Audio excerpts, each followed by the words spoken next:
Hi, this is Kip Neiman again. I'm going to talk about my example fluent simulation, part 3. So in the previous section, what we did is we finished generating the mesh, and then I closed the fluent meshing application, and then I saved the workbench file. Next, what I'm going to do is I'm going to right-click on mesh, and I'm going to hit update. And this is to address this yellow lightning bolt, meaning there's still something that needs to be done. This is just to load the mesh for the next step. And the next step is going to be opening Fluent.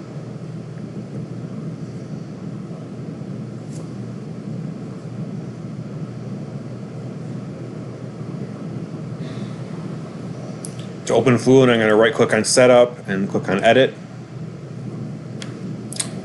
In this box that appears, oftentimes I recently just edited this, but what it looked like the first time I opened it in this particular simulation is it said solver processes 1. So you can leave it at 1, but usually you want to use more. For a typical desktop computer, you might use 4. That seems to be what many desktop computers have available. And usually I enable this double precision option. It uses variables with more decimal places, and then click Start.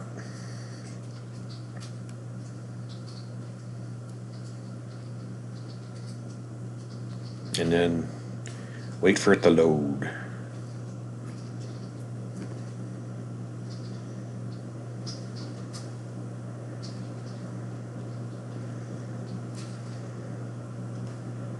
So let's see. I did this step.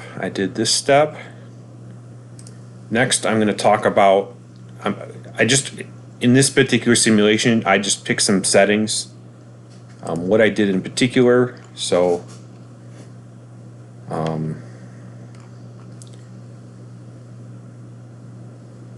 under general, I changed it from a steady simulation to a transient simulation. The second thing I did was under models, if you right click on energy, I turned energy on. The next step, so the energy on lets temperature be a consideration. Then I went to boundary conditions. And here I just made sure that each of the boundary conditions was the correct one. So like it says, inlet corresponds to what I called inlet. Outlet corresponds to outlet and wall. So this is a velocity inlet for the inlet, pressure outlet for the outlet, and just a wall for a wall. And I think I just essentially left most of the default settings.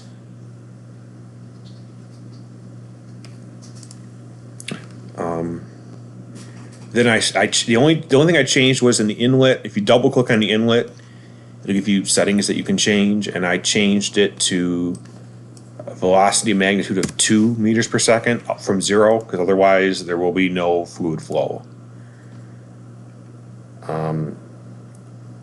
Finally, I went to calculation activities. If you double click on calculation activities, I'm going to change auto step every time steps to 1.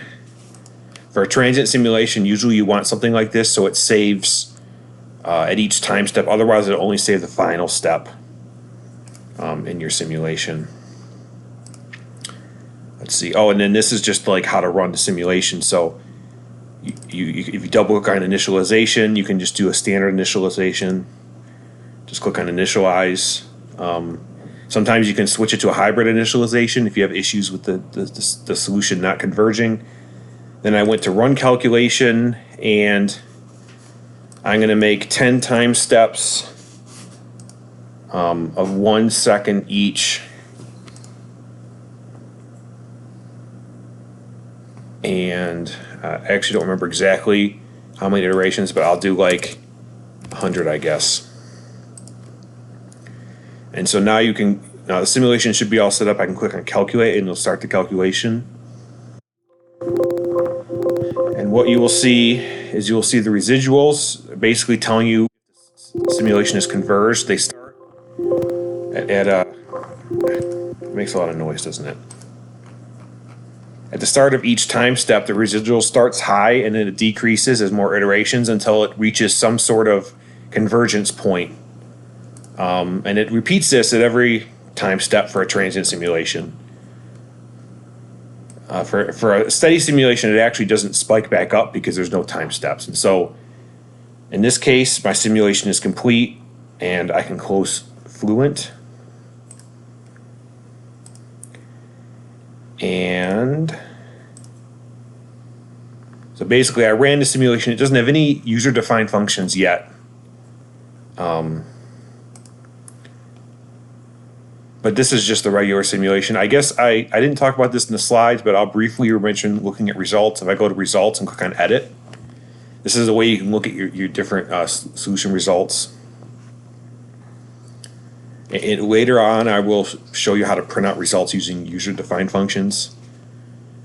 For this particular fluid flow, what I'll do is I'll just show like a contours of the temperature.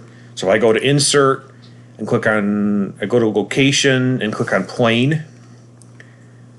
You can name your plane whatever you want. I'm going to pick, I want to look at the temperature down the length of the pipe. So if you remember, the XY plane is parallel to the surface of the inlet and outlet. So I want to do one of these other ones. I'll do ZX plane. And if you click apply, you'll see the plane is added. Then this is just the plane. To add some sort of contours, you can go to color, change it to variable, and change it from pressure to temperature, and click apply. And you should be able to see the temperature. So in this case, there's no temperature results. So maybe it's not the most useful thing to show right now. This is because I'm going to make a UDF to add a temperature profile. But once I do that, and once there is a temperature profile, you can look at your transient results by clicking this button up here. It says animation. If I click on that and click on time step animation, you can look at the different time steps by scrolling back and forth through this. So there's 10 time steps and there'll be 10 different images.